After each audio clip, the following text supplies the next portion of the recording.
Hi, my name is Liz Merrill. I am with Open Space Mediation, and I am here with one of my favorite therapists that I've never met, LaTonya Washington, and she's talking to us from Oxford, Mississippi, where she is for a conference. And so we wanted to talk a little bit today about narcissistic abuse in the family and how that either impacts the children of a marriage, or if there's a parent who has that and is projecting that onto their children, and how children who grow up in those kinds of families might um, how that might exhibit when they are older in terms of their relationships. So I'm really glad that you're here. I'm glad we finally made the time. Could you just talk a little bit about yourself and your practice before we start in? Sure. Thank you for having me, Liz. I too am glad that we could connect in this way, and I really, always enjoy having conversations with you. Thank you. I am a psychotherapist. I'm the owner of a virtual therapy practice, Changing Seasons Therapy and Consulting, which serves all of Alabama currently. And some of the things that I work with clients on in my practice is recovering from infidelity, betrayal, divorce, breakups, and just working to have healthier relationships over the life course in general. Mm, thank you. Okay. So when you have a patient, are they, or a client, they're not patients, are they? When you have clients, are those things that you listed, like that, is that pretty much the bread and butter of your practice? It is. Of course, I also have clients that are perhaps just going through life changes, experiencing some difficulty related to adjusting to those changes. Hmm. Also, see quite a few people who are experiencing depression and anxiety. Sometimes it's related to relationship issues. Sometimes it's, more of a clinical issue of nature. Okay. And do you do mainly like individual therapy, or do you do So, couples as I do well? I do a little bit of everything in the sense that, I do work with a lot of individuals, but I also see couples, and sometimes I work with families. It just depends on the particular Mm, client's needs. Usually, if I start working with a part of a couple, normally I'll tell them that I need to refer them to a couples therapist, mhm. so that there's no overlap, or if I start working with a couple, I'll usually refer them to other therapists for individual therapy, just Right. to prevent any kind of conflict or discomfort for them. Sure. Yeah. So, um, when you are working with people, how, as relates to our subject, I wonder how you see um, things manifest in children. Um, you know, if the parents are in some sort of abusive relationship, narcissistic or otherwise, and Okay. and do you see any patterns in families who have that, or at least in the children? Yeah. So currently I don't necessarily work with children. Mm, In the past, I've worked with children in other roles that I've held. Um, a lot of times this shows up when I'm working with couples on co-parenting issues. mhm, Um, you know, there there are different types of narcissist, or different types of narcissistic presentations, if you will.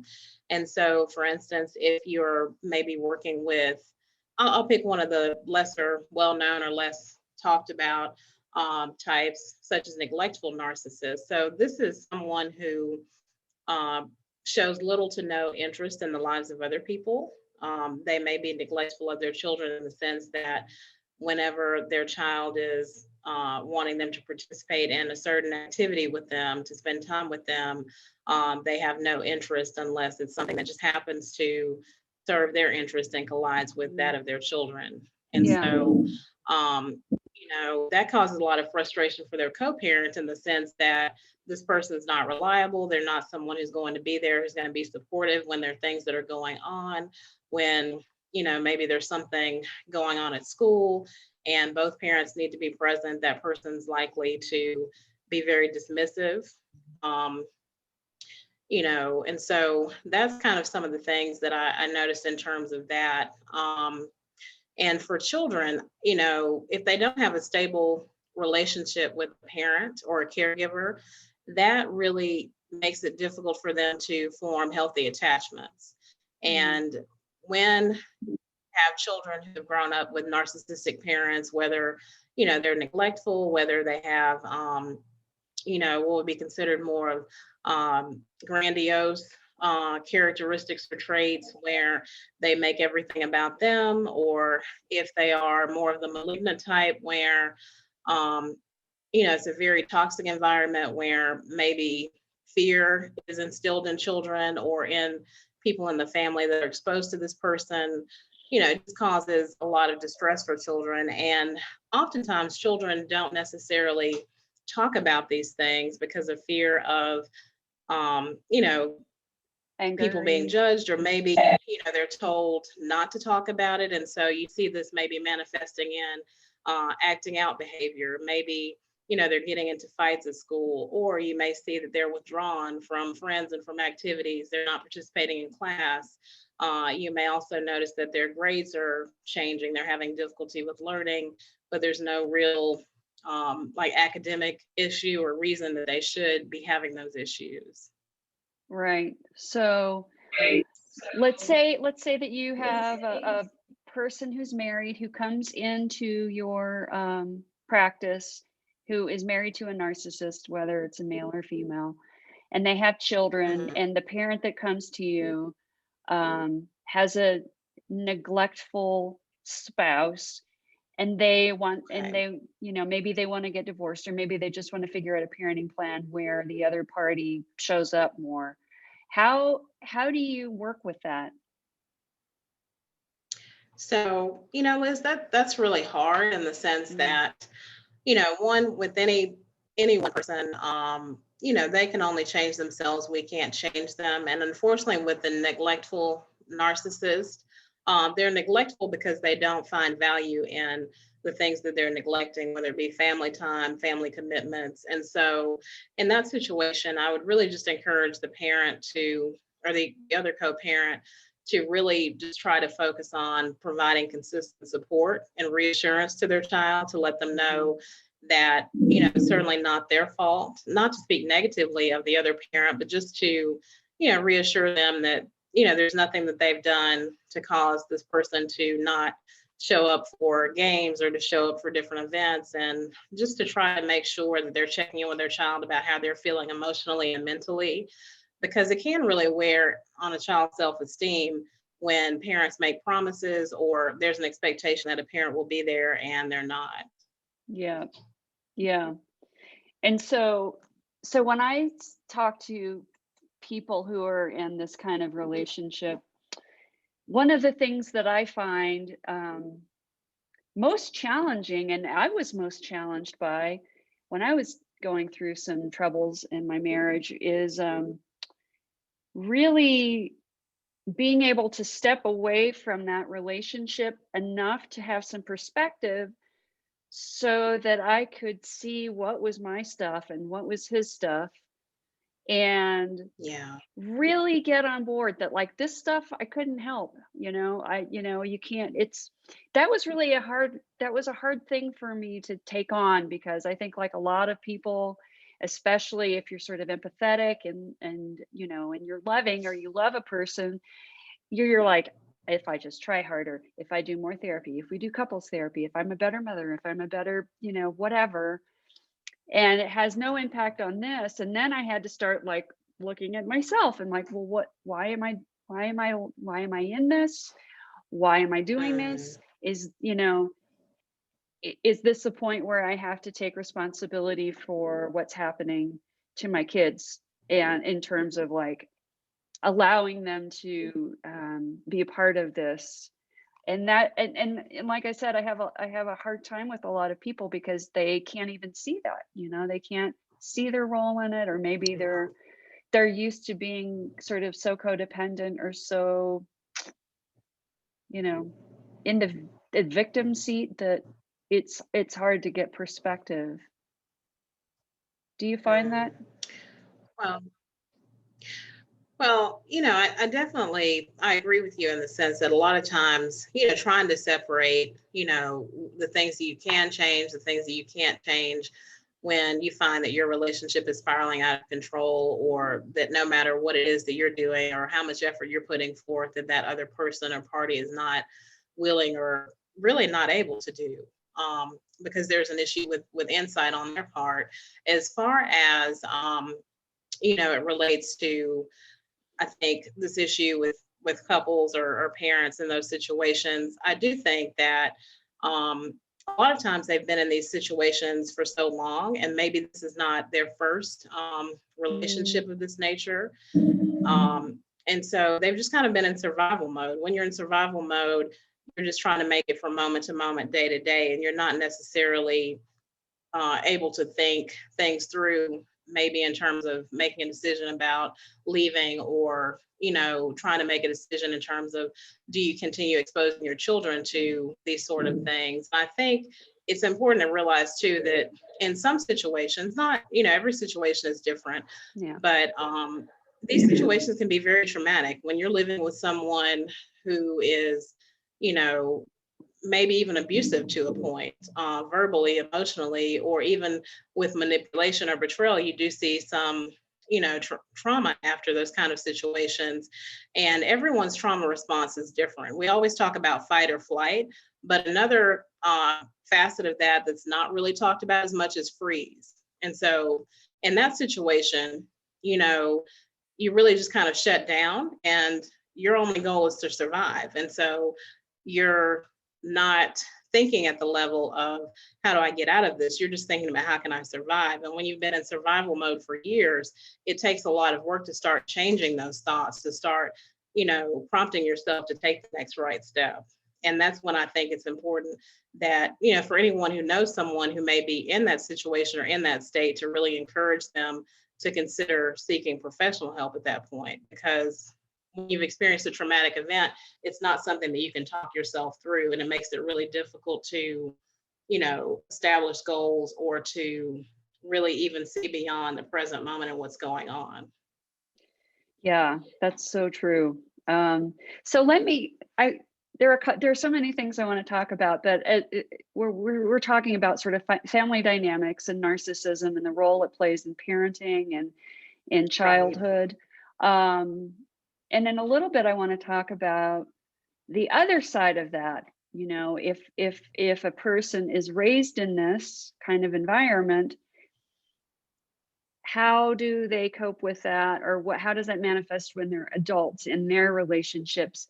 But before we go there, I have a question, that that that I've been thinking about lately, because I had a conversation with somebody, and it just kind of sparked this question, which is, what do you do if you are like peripheral to this kind of dynamic that we're talking to? What if you have a family member who is in a relationship with a narcissist, and Mm. can't get around that, and they have children, and you're on the outside looking in? Is there anything that you can tell people, or about how to support them in understanding what's going on there? And is there anything they can actually do, or do they just have to stand aside and hope for the best? Yeah, that's definitely a tough situation. And unfortunately, I think a lot of family members find themselves in those situations. Um, and so how much you can do really depends on how close you are with this person, or how much you can really speak into their life to begin with. And then it also depends on whether or not there's any sort of abuse, or anything um, that may be going on, where you feel like it's really necessary to intervene. A lot of times there's a lot of shame and guilt involved. And so you want to approach that person, from a place of compassion, and maybe just in terms of opening the door to let them know that you're there to support them. It's also important to try to offer them validation and encouragement, because oftentimes when they've been in a narcissistic relationship with someone who's constantly tearing at their self-esteem, they, they don't feel like they have the self-efficacy or the skills to move beyond that relationship. They feel stuck. Mm-hmm. And if they are in danger, you want to offer to either, help them come up with a plan for how they leave that situation safely, or you want to let them know that you're willing to, assist them with taking the kids, or, you're willing to help them in some way. But again, it just really depends on that situation and that person and your relationship with them. Yeah. So in your profession, you really can't, obviously you can't like be working with someone and in your mind you're thinking, girl, you need to leave that guy. You obviously can't like say, what you got? Is that frustrating sometimes, or you just seem very calm? It seems like you probably, I can't imagine you getting frustrated, but like family members can do that. Like a sister or a cousin can be like, what no, honey, let's Right. but you can't really do that, really, can you? I can do that in my head, and I do that in my head Yeah. often. Unfortunately, and usually it's not like frustration, it's more of like a sadness, or just wanting that person to have better because they deserve better, which is the same for family members. But with family, even myself, being a therapist in family situations, my response is not necessarily therapeutic. But one thing that I think is important to recognize is that whenever you approach someone, you know, approaching them and saying, that they need to leave a situation, or just kind of approaching them in that manner, can actually cause them to shut down. So you want to Mm-hmm. try to approach it with curiosity, with compassion, and just kind of more in a gentle manner, in terms of like asking them general questions in terms of, is everything okay? And expressing what you've seen. You seem like you're on edge a lot. Are you nervous about something? Is there something that you want to talk about?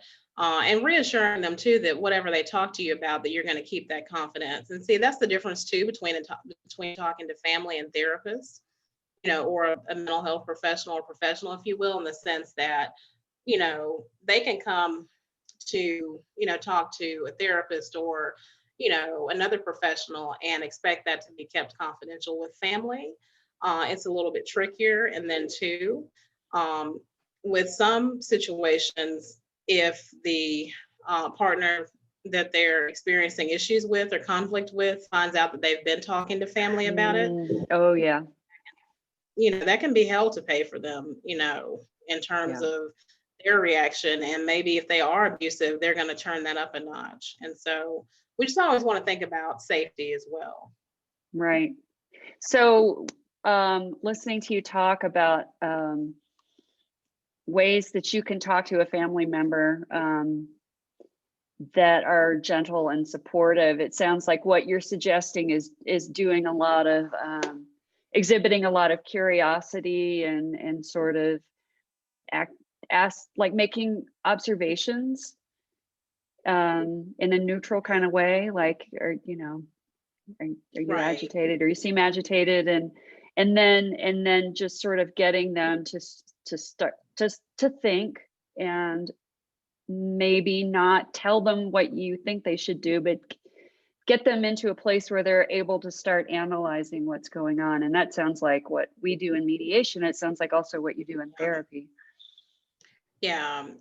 Definitely you want it to be something that they come to the conclusion to do, because too, they're already going to have a lot of challenges in terms of second guessing their decision. And if they can think back and say, well, if Liz hadn't mentioned this to me, I would have never thought about leaving. So I'm going to stay because that's what I really want to do.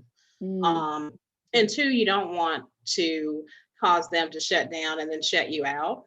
And so, really just offering that consistent support and letting them know that you're a safe space for them is, I think, really key, because it can take people sometimes months, sometimes years before they work up the courage to leave. I recall having a client who had been married for like over 25 years and, was just kind of waiting for their kids to graduate from high school. Then it turned into, well, let me wait until they graduate from college to, well, let me just stay until they get married. And, it just kind of got to a point of where, just years of talking themselves out of leaving the situation. And unfortunately, what happened is that, this person, was being physically abused. And so they had an incident where they experienced a head injury, and it could have been really, detrimental. It could have caused their death. But, after surviving that, they decided that they wanted to make a change. And that's actually when I entered the picture. When they started therapy with me was after they had this fall at the hospital, and their case manager or social worker at the hospital talked to them about their dynamic and really encouraged them to get help. So sometimes, unfortunately, it takes those really serious things to really prompt someone to want to change. Yeah. I feel like every time I make a noise when you're talking, do you hear that? It sounds like there's a monster growling. Do you hear that? I don't hear that on my end. Maybe. Okay, I'm glad. I hope that it doesn't get picked up in the recording. Okay. That's so interesting. So yeah, and it's a really good point. And it's really something important that I think family members really need to be aware of, because especially now, because I think incidents of domestic violence are rising because of COVID. I think that you've said that you've seen that, and I've talked to a lot of people who have seen that. So when you do you have any data or information to share about how it might shift from like verbal abuse or emotional abuse to physical abuse, and what might be going on at that time, and maybe warning signs that you can look out for, or anything else to speak to that? Because I know that sometimes, there's a lot of there can be a lot of emotional abuse, right? And I think if it starts progressing, then you might need to have your radar up. Right. So, research has shown that the grandiose type and the malignant type of narcissist are the most dangerous. With the grandiose narcissist, there's no one more important in the world than themselves. And, there have been some studies that have shown that in cases of murder-suicide, that not in every instance, but a lot of those cases have, likely been between someone who has a grandiose sense of self and their lover. Those are the situations of, no one else can have you. If I can't have you, no one else can have you. And so as a result, the most dangerous time to leave, of course, or the most dangerous time there is when someone decides to leave that situation, is what I should say. And so when they're attempting to leave the situation, this person becomes incensed and enraged, and oftentimes they will act impulsively and hurt the other person. And if it results in death, they may then decide to take their own lives. And so, a lot of people may see that and think, well, they realize what they did and they decided to kill themselves. But some researchers have said that really it's more about them not being able to deal with the consequences of like going to prison and getting caught. And it's really all about them. Everything that they do is.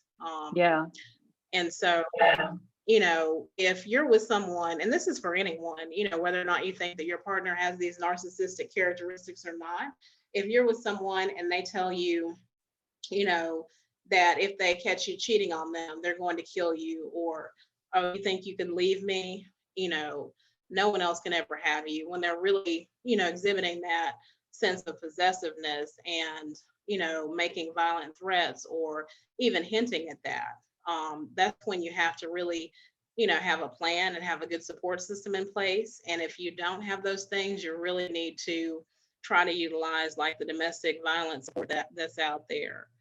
Um, and the other thing too is that as far as like when it could escalate, um, when you're with someone and it progresses from words to them putting their hands on you, that's something you also need to be mindful of at that point. And if you tell this person, this is hurting me, stop, don't do this again, and it continues to happen, a lot of times it goes from maybe, being backhanded once to, the next time you're getting pushed down a flight of stairs or something worse. And so, you know, don't dismiss any type of abuse, because you just never know when it's going to escalate to that point. But definitely when it starts becoming physical, that's a time to start thinking about either getting help and seeing if they're willing to change or able to change. And if they're not, you need to get out of that situation. Especially if you have kids. Absolutely. So when you have you dealt with this before, and how do you advise somebody who's in an abusive relationship if they want to leave? Is there like a certain list of steps that they can take to make sure that they're setting themselves up for safe exit strategies? Right. So typically it's contraindicated for therapy if there's domestic violence involved. And for instance, I've had couples reach out where in the process of talking to one or both of them, it's indicated there's some sort of history of domestic violence or altercations on either part. And at that point, I encourage them to seek individual help rather than coming together. And if someone is in a domestic violence situation, some of the best resources are, of course, you have the domestic violence hotline, but they're also local. Everyone has different local organizations, like they provide safe houses for women, especially women with children. And so it's just a matter of people being connected with that. And people who work with the domestic violence hotline or people who work with those organizations, they would really be the ones best positioned to help someone come up with a safe plan. But the basics, making sure that, you leave the situation, of course, is just having a really good support system. And for a lot of people, they may not have that because they may have been isolated by their abuser. And so, the first step is definitely identifying who can you rely on for support and really reaching out to those organizations. Yeah. So we'll make sure that we post links in the comments so that if anybody needs to just click on a link, it'll be right there. Right. So the other thing that I wanted to talk to you about, we've gotten a little bit off topic, but I feel like it's so important, is again, going back to childhood experiences of domestic violence or narcissistic abuse.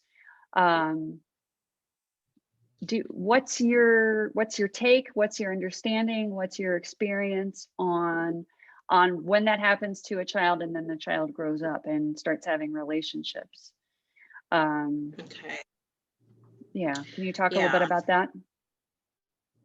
Yeah. So, I do a lot of work with clients, like around looking at their family of origin, and patterns of behavior that were developed in, and really looking at those, what's considered attachment issues. So, one of the things that I see often is that for someone who's grown up with one or more narcissistic parents, sometimes both parents are narcissistic, or, they have been exposed to this, by more than one caregiver. So, for instance, with someone who has more of the grandiose tendency, someone who's neglectful, you may tend to find that those children grow up to have really insecure attachment. So in a relationship, that looks like someone who may appear to be needy to you. It may be someone who's constantly looking for validation, someone who never feels like that they're good enough, someone who's maybe self-deprecating, I don't know why you're with me, I'm such a screw up, or, I can never do anything right. You know, maybe they have a lot of issues with trusting people. Maybe sometimes when you're getting close to them, you feel them pull away from you because they don't really know what it's like to have a true and consistent relationship with someone who maybe grew up with a covert narcissist, and maybe even to a certain degree, the self-righteous narcissist. So with the covert narcissist, this is someone who is going to make sure that everything on the outside looks good. It's, all the things that are going on at home that are not good. But, they're going to maintain their image. They're going to try to be pillars in the community. They might be leaders of different organizations or the top performers in their profession. They're going to be the people who seem like a good family man or woman. And the only time that they're using their time with their family is for their gain or their benefit. It's all about appearances. And so for those children, you may notice either more of an avoidant personality or avoidant attachment style, where I really don't want to get close to people because I feel like they're always using me, or, I feel like I'm just a pawn that no one really cares about. And so deep down, they may long for, a true intimate relationship with others, but they have a hard time trusting people to make those connections. And with the self-righteous type, you find maybe that these people are like pillars in their religious community. They're like, the deacons of the church, or maybe even the pastors. They're the ones who people look to as, the spiritual leaders. They're always there for other people and other families. And maybe they even do a lot of charity work. Maybe, they take on like mentoring children, even though they won't spend time helping their own children with their homework. And so, what message does that send to a child? It sends to them the message that they're not worthy. But, interestingly enough, one of the other things that sometimes happens is that you find that as an adult, people are sometimes attracted to someone who reminds them of the parent that they have the greatest conflict with. And that's really hard, and a lot of people will say that doesn't make sense.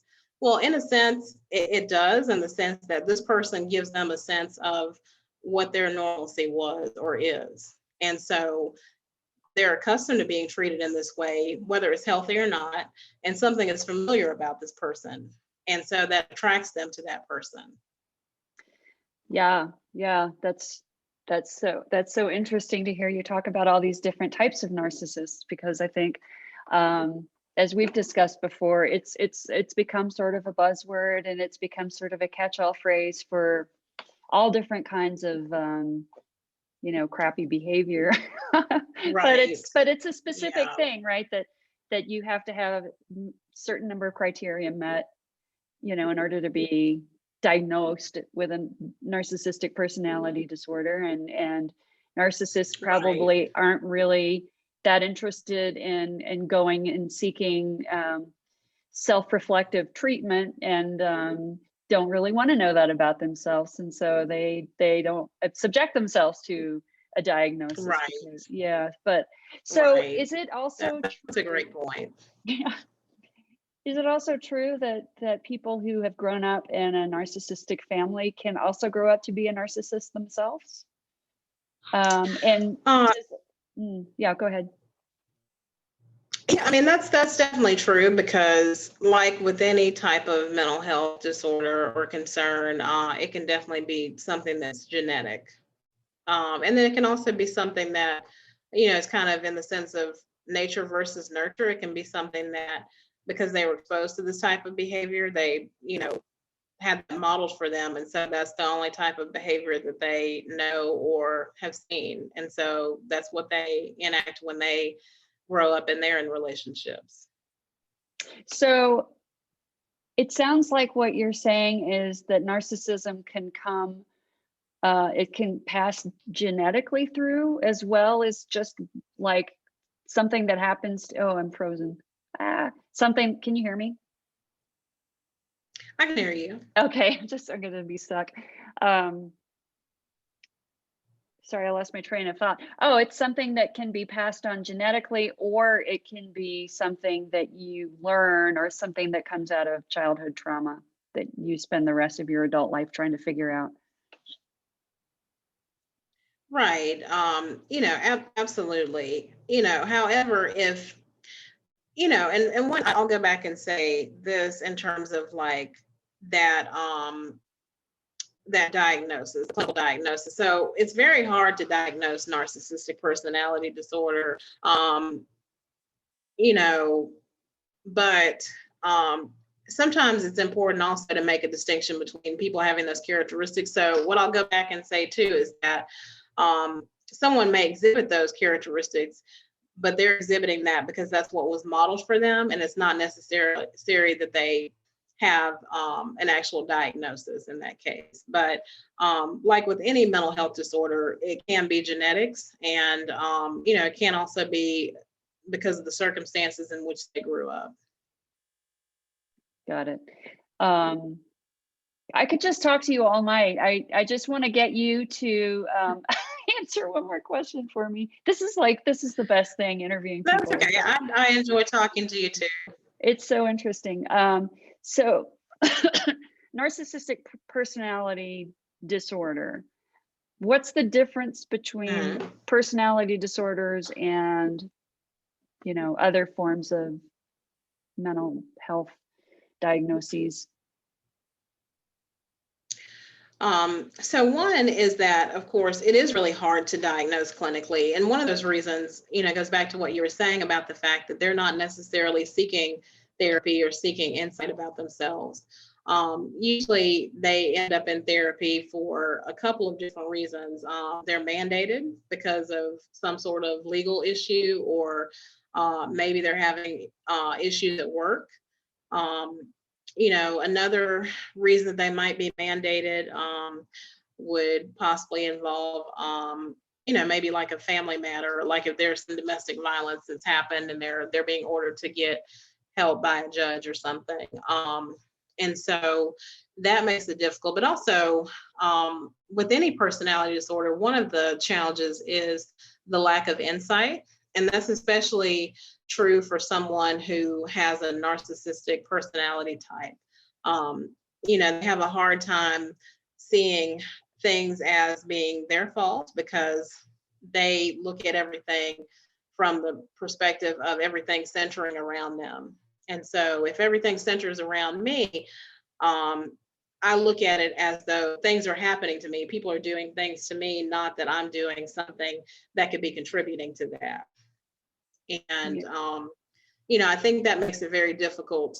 Even if they go to treatment, the treatment for someone with a narcissistic personality disorder looks very different than treatment for other types of disorders, in the sense that the goal is not necessarily to get them to acknowledge that they're narcissistic, but to look at how other people experience them. If they're causing disruption in the workplace, to look at how their behavior is causing harm to their clients, to other people, to their coworkers, or to get them to see how their behavior is harming their children, their wives, their husbands.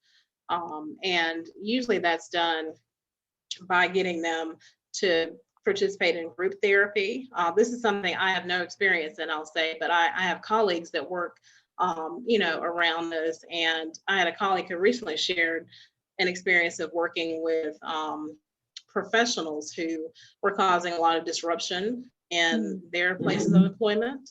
And so they created this group where basically they bring these people together, and they all have narcissistic personalities. And, but the goal is to help them experience what it's like to basically be around people who are like themselves, and then to hopefully gain some perspective based on the stories that other people share, and to start looking at how they can change those behaviors. And one thing about working with people who are narcissistic, in terms of looking at changing their behaviors when it can negatively impact their career, is that, if they're egocentric, they want to be the best. They don't want to be looked upon negatively. So that gives them an incentive. Yeah, I'll be interested to see how that group, well, I mean, I probably will never know, but it's interesting. It's an interesting idea, because if people can't look in the Yeah, mirror at themselves, maybe they can look at somebody else who looks like them. right, And right. Yeah. interesting. Well, I'm going to wrap this up because I know that you just arrived and you've been traveling, but I'm so grateful for your time. I love talking to Well, you, thank and I you. love your wisdom, and I love your soul. You're such a great person. It's really nice to spend time with you, and I'm grateful. And I know that you're out there like helping all these people, and it's wonderful, and I appreciate the work you do.